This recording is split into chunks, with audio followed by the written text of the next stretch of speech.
उसके साथ में इसी के माध्यम से देश दुनिया में इस कार्यक्रम का और इस ऊर्जा का प्रचार होता रहे, उस वीडियो के माध्यम से कुछ ग्रहण कीजिएगा।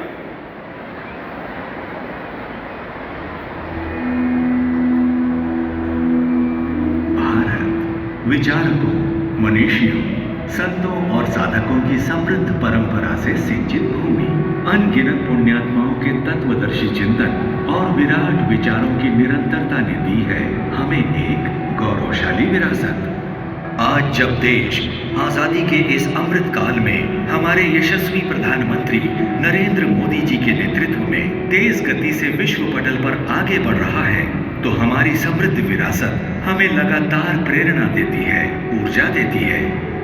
हमारी इस विशिष्ट विरासत के एक सशक्त आधार स्तंभ हैं वेदों के प्रकांड ज्ञाता और समाज में सकारात्मक बदलाव लाने में अविस्मरणीय योगदान देने वाले महर्षि दयानंद सरस्वती जी।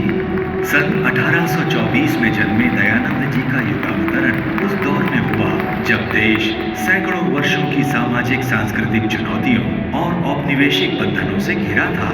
इस कारण समाज में कई कुरीतियों और कुप्रथाओं का प्रभाव भी बहुत अधिक हो गया था।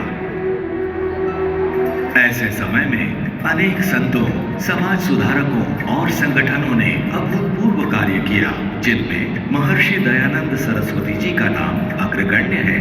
महर्षि जी ने न सिर्फ समाज में व्याप्त बुराइयों पर तार्किक प्रहार किया, बल्कि जन जागृति की अलख जगाकर बुराइयों के समूल उन्मूलन के लिए अपना संपूर्ण जीवन अर्पित कर दिया।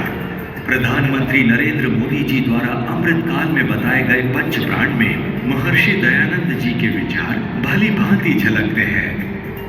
विकसित भारत, गुलामी की मानसिकता से मुक्ति, विरासत पर गर्व, एकता और एकजुटता तथा नागरिक कर्तव्य के पंच प्राण एक प्रकार से दयानंद जी के महान विचारों को रेखांकित करते हैं।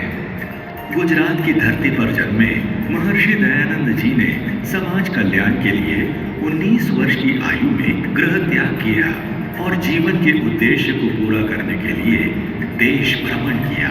तत्कालीन परिस्थितियों को समझने के लिए उन्होंने देश, धर्म, संस्कृति, सभ्यता, इतिहास और भूगोल का गहन अध्ययन किया। महर्षि दयानंद जी ने देश में राष्ट्रीयता के भाव को लगातार जागृत किया। उन्होंने भारत की मूल संस्कृति के केंद्र, गुरुकुल और गौशालाओं के निर्माण के साथ ही वेद पठन पाठन को बढ़ावा दिया। भारतीय परंपराओं के अनुकूल शिक्षा पद्धति वाले डीएवी कॉलेजों की स्थापना उन्हीं की स्मृति में की गई। विदेशी आक्रमणों के कारण समाज में आई कुरीतियों पर उन्होंने जमकर प्रहार किया, समुद्र पार जाने का मिथक तोड़ा और विधवाओं को सम्मान दिलाया। अपने विचारों को आगे प्रचारित करने के लिए उन्होंने आर्य समाज की स्थापना की, जो आज एक बड़ा आंदोलन है और एक विराट वट वृक्ष की तरह हम सभी को अपनी छाया प्रदान कर रहा है। उनके द्वारा रचित सत्यार्थ प्रकाश की ज्ञान मंजूषा हमारी चिरंतन संस्कृति को न सिर्फ भारत में बल्कि विश्व में फैला रही है। यह हम सबका सौभाग्य है कि महर्षि दयानंद जी का 200वां जयंती वर्ष हम सभी के लिए उनके विराट विचारों को अधिक से अधिक लोगों तक ले जाने और उनसे प्रेरणा लेकर राष्ट्र निर्माण में एकजुट होकर योगदान देने का सुअवसर है। बहुत अभिनंदन।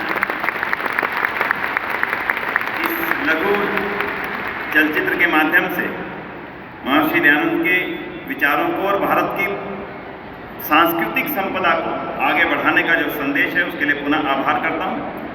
और अब मैं अनुरोध करूँगा सार्वदेशिक आर्य प्रतिनिधि सभा के माननीय प्रधान श्रीमान सुरेश चंद्र आर्य जी से कि वे 2 वर्षों तक चलने वाले, आगे लंबे समय तक चलने वाले इस अभियान में मुख्य बिंदुओं का वाचन करें।